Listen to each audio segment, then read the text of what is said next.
Hello, hello, hello, everyone. I am here today with Science Scoop, and my name is Renee Michaels. Our oils today, I can't wait to share them, are Spearmint, one of my all-time favorites. So you're either a peppermint girl, spearmint girl, or both girl.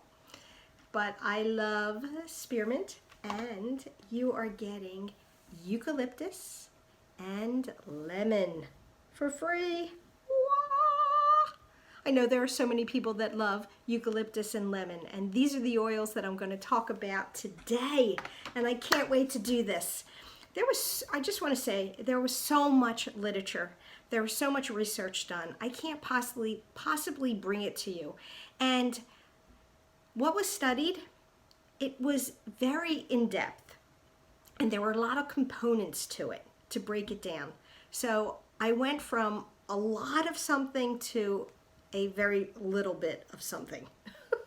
It's just how my brain works. Sorry, you guys. So first I want to talk about spearmint. So they looked at aromatherapy as treatment for post-operative nausea at a randomized trial. And the abstract was that they were going to compare post-nausea treatment between certain things. And our certain things is a placebo, nothing. Second is just ginger essential oil. The third is a blend of oils, being ginger, spearmint, peppermint, and cardamom. The next is alcohol, isopropyl alcohol. And the third is what's that? 1, 2, 3, 4, 5, 6. 1, 2, 3, 4, 5 is normal saline. So they had a scale for the nausea between 1 to 3. And out of those people, there were 1,151 people that were initially in the group. Then they whittled it down to 303 reported nausea. And out of the 303, it was 301 that actually met the criteria. So we're down to from 1,151 down to 301. And they had to identify nausea on a scale of 1 to 3. And when they expressed that they had nausea, it was randomized, meaning they didn't know, the person giving them the solution didn't know, and they handed them the solution. And they, again, had to be measured on a scale of 0 to 3, what their nausea was after 5 minutes.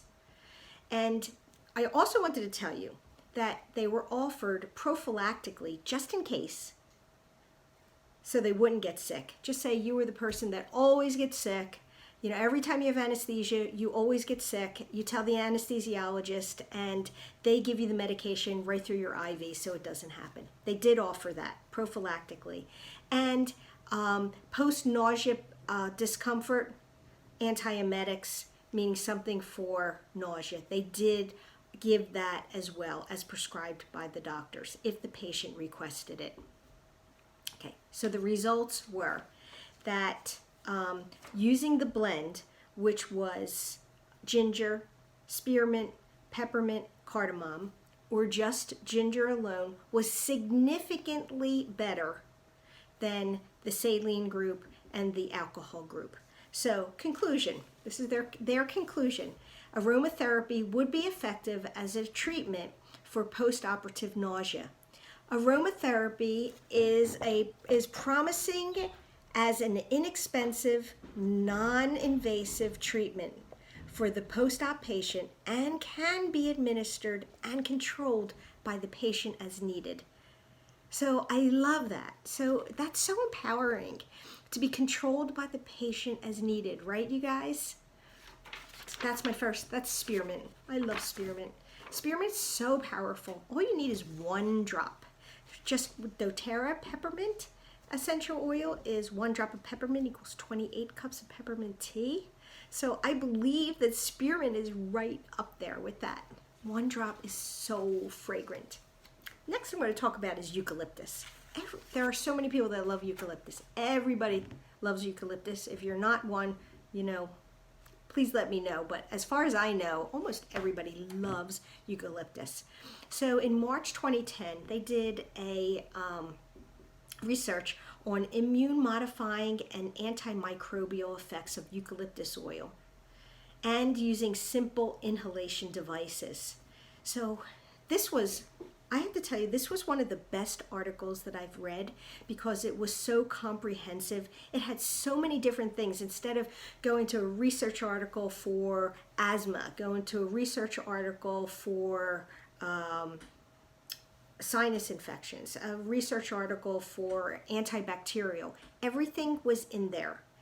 So I'm just going to say what they talked about. They did animal studies and human studies, and they were looking at asthma, rhinosinusitis, COPD, analgesic effect, antibacterial action, antioxidant action, antispasmodic action, and it was all unbelievable. I have a newfound respect for eucalyptus, and what they were looking at was people who take medication for any of those things that I just described. They were allowed to continue to take medication, but then offered also to use the eucalyptus. And what they found over a period of time, be it 3 days, be it a week, be it 3 months, they found that there was a decrease in the amount of medication that they were using, prescribed medication, and more of pronounced effect from the eucalyptus oil. So exciting. I love the aroma, but now I love it more because of the science. It's incredible. They also talked about, which I'm going to share with you, inexpensive inhalers. And they had some great ideas as well. So this is my favorite doTERRA mug. And I had it steaming. I don't know if you would be able to see the steam coming up, but it was steaming. And you put a couple drops, maybe just 2 drops, into steaming water. Not hot, not boiling, because that breaks down the chemical compounds, the constituents of the essential oil. So it's not as effective. So you wait till it calms down. It's not as hot, but it's still steaming. I like to put my glasses on or close your eyes and then introduce your face right over top of that steam. Take some nice deep breaths, hold it in, and let it out. You can even put a towel over your head and hold that steam right in there. Take some nice deep breaths.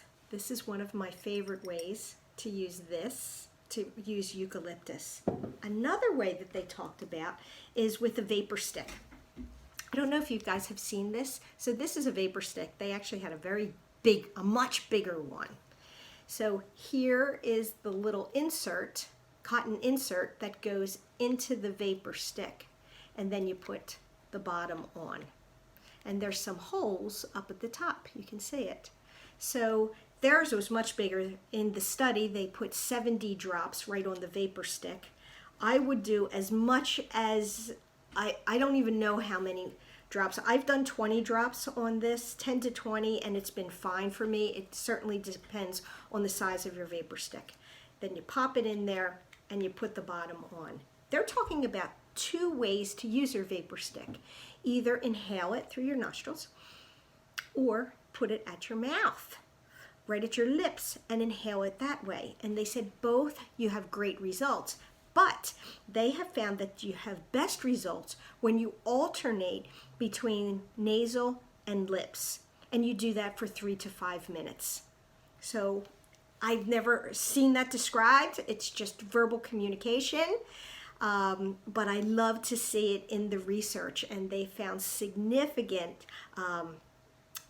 improvement with clearing up the nasal passages, with the swelling, with inflammation, with mucus they were talking about. So here are your 2 natural remedies. So I hope you enjoyed that. And last is lemon.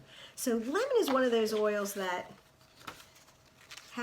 another one. Have you ever heard anyone not liking the aroma of lemon? There were so many articles, so much research done, and the abstract was the effects of the flavor components in the lemon essential oil on physical and psychological stressors. And this was in 2007.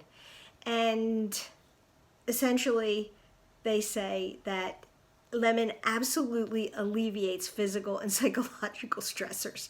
It was a lot of words to say, yes, indeed, that does happen. So also they were talking about lemon is great inhalation therapy during pregnancy, during that first trimester of pregnancy, for nausea and vomiting, and it significantly lowers the incidence of that. So I know that we're talking about for nausea in our post-op patient, but also for a pregnancy patient. Spearmint lasts a little bit longer than peppermint. And usually the four that are the go-to, which they used in the study, was spearmint, peppermint, ginger, and cardamom. Cardamom is number one. Spearmint lasts a little bit longer than peppermint, and ginger is amazing as well. So you have all those different aromas to choose from for nausea. And they were just talking about breathing it in, just the vapor. That's the study that they did. So, but we know that we can apply that using fractionated coconut oil, so for skin sensitivity as well. So, I thought it turned off for a second. So that's what I have for my research today, you guys. I don't know why it got so dark all of a sudden. So thank you so much for being with me.